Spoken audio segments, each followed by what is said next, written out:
chronic dissatisfaction. That's what you have. Chronic dissatisfaction. Big sickness. Big illness. Well, we are in week 2 of the Harry and Meghan Netflix hostage crisis. That's right, we are all being held hostage, waiting for part 2 of their pretty insufferable documentary, but nonetheless hard to turn away from documentary series on Netflix. So, like some idiot hostages that we are waiting for the next installment in another day so that we can bury ourselves in more inanities and misrepresentations and general self-pity and whining. So, I want to talk about something a little deeper, okay, tonight. It's the end of a long day. I am tired. I didn't even want to fit in this video, but I decided I should try to fit in a video. And some people may wonder, why have I lately been making several videos about Harry and Meghan? It's not a usual topic on my channel, although I cover it every now and then. Well, I like to cover this topic when they put themselves before the public.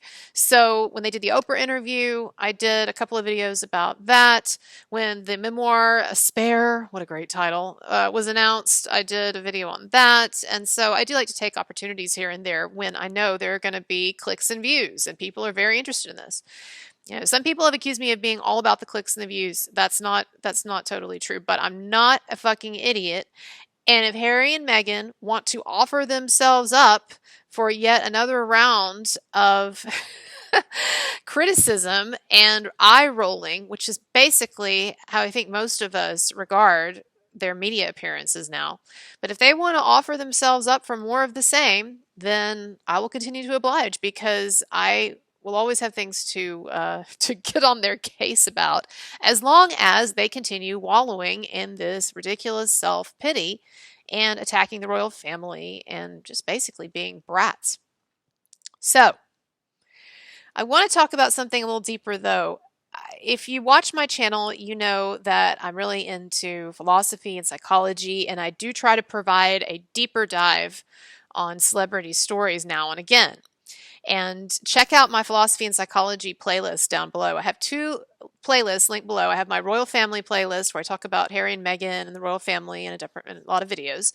And then also I have a lot of videos about philosophy and psychology. And so those are linked below as well. I think you like those, okay, if you like what I'm about to get into. I want to talk about the topic of dissatisfaction.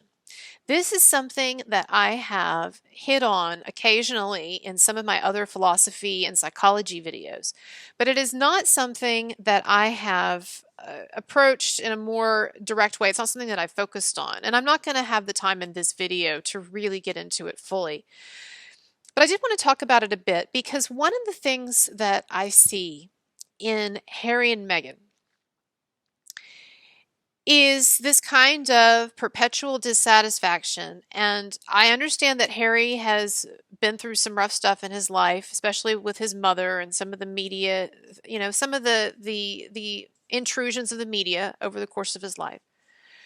Although I would deny that, as I said before in other videos, that Harry's life was any worse than your average person, you know, in other ways. Maybe not losing their mother, but in other respects, right? Life is hard for a lot of people. Life's hard for everyone, and we all have different shackles that we're born into or things we have to deal with. Now, however, Harry and Meghan seem to have this particularly strong dissatisfaction when a lot of people look at their position and would say, well, of course it's not perfect. Of course that there are issues with being in the royal family and whatever. We all know that.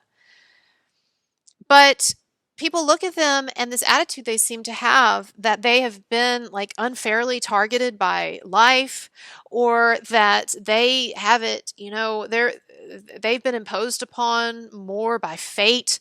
And things, you know, shouldn't have turned so sour for them. And like life has conspired, events and people have conspired to make things difficult for them. And, you know, and it's just this general sense that you get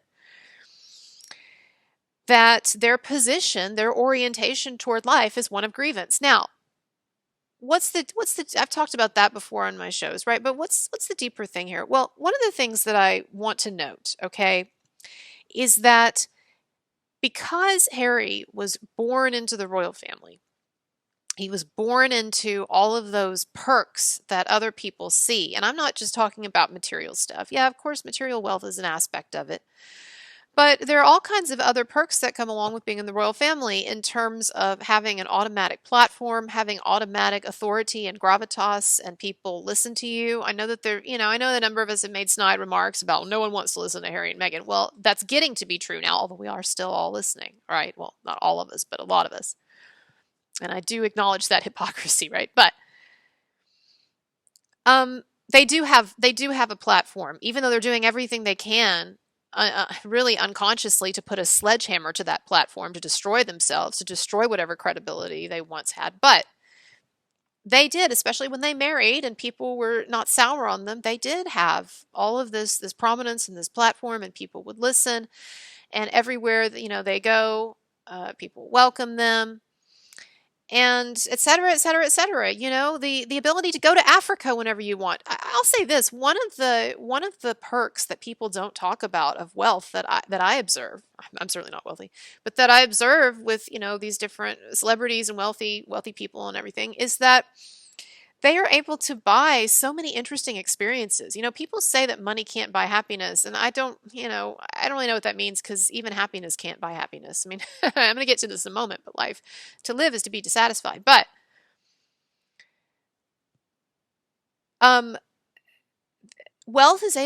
money is able to buy a lot of really interesting experiences. You can see the things that people do with their money. It's not that people who are wealthy are just getting wrapped up in like material things, but like there's a whole, and not just getting wrapped up in a cushy lifestyle, but like all of the cool experiences. And so Harry and Meghan, 3 days into their courtship, he'd only known her for 3 days, right? And he invites her to go to Africa with him. And they're just out on their own personal safari in like a tent, They have like servants and stuff like that going on too, I guess. But that's a profound and interesting experience. She was out there doing yoga. In Finding Freedom, they said she's out there doing yoga in front of some, I don't know, is it like hippopotamuses or whatever at a watering hole? I can't say, but some wildlife is around her and she's doing her yoga, right? I mean, that's not nothing.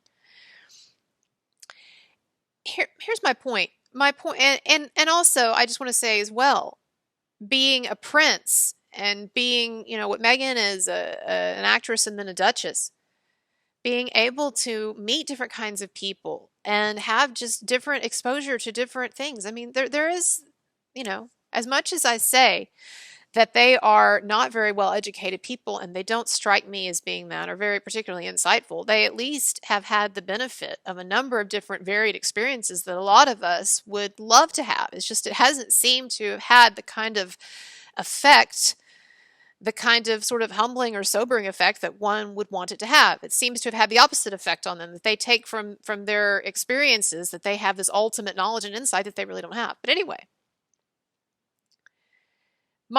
here's my point, is that all of these things that we would look at and we would see as perks or as positives of being in the position that Harry was born into and the position that Meghan is married into, those things, Harry does not have access to the enjoyment of those things because he was born into them, and therefore he is accustomed to them.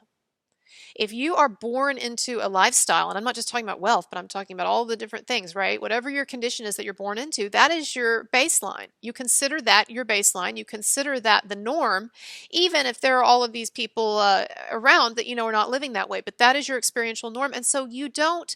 It's like this, okay? Let me put it like this.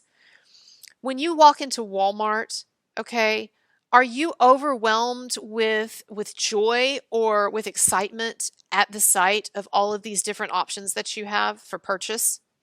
Unless you're some kind of deranged shopaholic, probably not, right? In fact, what is the attitude that most of us, if we're sane, have about Walmart, going to Walmart or going to the supermarket, or what, a department store, or whatever? We're like, oh God.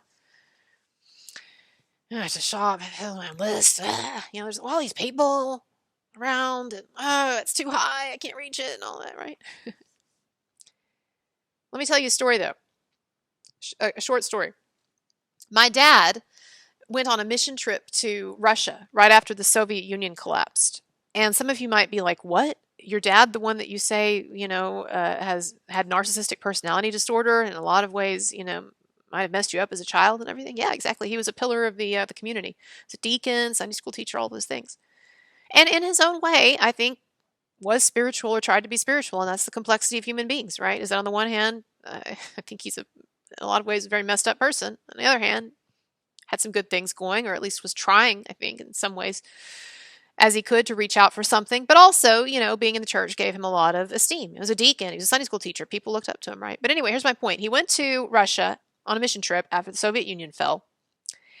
And in the course of his mission work there, he and some of the other men that he was over there with became friends with some preachers over there. Now, religion is definitely not big in Russia. And if you are from Russia, you know that like the churches are pretty much empty. But you do have believers, and you did have at this time when the Soviet Union fell and their prohibitions against religion mostly fell away. Then you also had a kind of an upsurge of interest in religion, at least by some. And so anyway, here's my point though, is that they made friends with some of these Russian Christians over in Russia after the Soviet Union had fallen. And these people had their whole lives, or for a lot of their lives, their whole lives had experienced the deprivations of a communist country, not enough bread on the shelves and sort of things, right? So anyway, in the course of this friendship that developed, my dad and the other Americans invited some of these guys to come over to the United States, to come over to Texas, to come over to our church and to visit America. And so they did. And do you know what they got the most excited about? It was Walmart. Because they had endured their entire lives in this communist country, like I said, all of these different deprivations, and not having enough food. You go into a store, it doesn't have the items you want. Maybe there's no items on the shelves. You're always in a state of, like, to some degree or another, of need or of wanting or being kind of behind the times, right? In terms of products and things. And so they walk into Walmart and they see all of this, and it's cool. It's cool for them, and it's exciting, and it is a sign of being in a society that has plenty. And my point is this, is that a lot of us look at the royal family and the advantages and the experiences the royal family are able to have, and the prestige they have, and the platform and the acclaim and all of that, and we see it like those Russians see Walmart, at least back then. But for them, it's like us going on a trip to Walmart, right? And so I do have a lot of sympathy for Harry, in a way, in the fact that it's impossible for him to appreciate the good in his situation unless he wanted to, as a sort of a conscious act of will or choice, dwell on that or meditate on that or recognize that. As we all should do, right? And yet he's got so much anger in his heart. He's got so many, as I've said in other videos, he's got all these complicated feelings wound up with his mother and his family and with Meghan, and he doesn't know how to really untie those. He's been through therapy and stuff, but I don't think he's really come face to face or confronted some of the issues that are driving him right now with Meghan and with the royal family, and with this kind of tour of slander and defamation and complaint against the royal family that he's been engaged in, he and Meghan have been engaged in. And you might say, well, okay, but Meghan, this lifestyle, this is new to her. Can't she be grateful? Well, if she's a narcissist, as a number of people like H.G. Tudor think that she might be, well, then she's not capable really of enjoying it, because she's always focused on what she deserves that she's not getting, or what people owe her but they're not giving her, right, or whatever. If she's not a narcissist, though, I think Meghan came into this situation, and I've said before, in a disadvantage, because the filter through which she experiences the royal family is the filter of how Harry sees them. So you can bet that from their first date onward, Harry has been filling her head with whatever he feels and thinks about the royal family and his position in the royal family and the media and British society, et cetera, et cetera, et cetera. And you know what that is. You know what he's been saying to her. So it really is an unfortunate situation where you have these two people who I think are feeding off of each other here and like accelerating this in a way. We've got these accelerants in a way that's actually not good for them, not good for their public image, not good for their relationship to at least Harry's family. I do think the Markle family is nutty, but good riddance with them. But Harry's family. and with the public, right? Now, what does this have to do with philosophy or psychology? Here's where I'm going to bring it home real fast, and then what I'd like to do is do a longer philosophy psychology video where I shift away from the royal family and Meghan and Harry and just talk about like life, right? And if you want to hear more again about philosophy and psychology and hear me talk about this stuff, check out the playlist below. There's lots of different topics and I spend a long time unpacking them. But here's the thing, all right? Dissatisfaction, learning how to deal with dissatisfaction is probably one of the most difficult tasks of life, because even when life is going well, and not to mention when it's not going well, but even when life's going well, and by the way, life is extremely hard and often it doesn't go well. You know, check out the video I did on Taylor Hawkins if you want to be depressed. It's a depressing video, but anyway. I talk about how hard life can be. But even when it's not going badly, there's still dissatisfaction. The French philosopher and psychoanalyst Jacques Lacan identified this as a kind of lack, L-A-C-K, well, he was French, but I'm saying in the English, a kind of a lack at the center, not only of the human experience, but maybe even in some ways at the center of the human psyche. We are never satisfied. Desire is like a house of mirrors, of receding mirrors. So the analogy that I like to use is that when you go into one of those fun houses that has all of the mirrors everywhere, right? And or if you stand in front of a mirror and then with another mirror, you know what I'm talking about? And what do you see? In those mirrors reflecting back to each other, is you see this kind of infinite regression where you have mirror after mirror after mirror after mirror after mirror, but you never get to the end of it, right? That's always the frustration and the fascination. Like when I was a little kid, I used to love standing in front of my mirror with another mirror, and I just like crane my neck. I'm like just trying to, I know that if I just look hard enough, if I crane my neck enough, or if I shift this, and I know I'm going to be able to see the end of that. And isn't that really a brilliant metaphor for life? Sometimes I wonder if all of my sort of if my interest in psychology and philosophy and psychoanalysis and the way that I overthink everything and run everything through a kind of an intellectual blender, is all of that really ultimately about my quest to try to get to the end of that infinite chain that you can't get to the end of, right? The ultimate answer, whatever.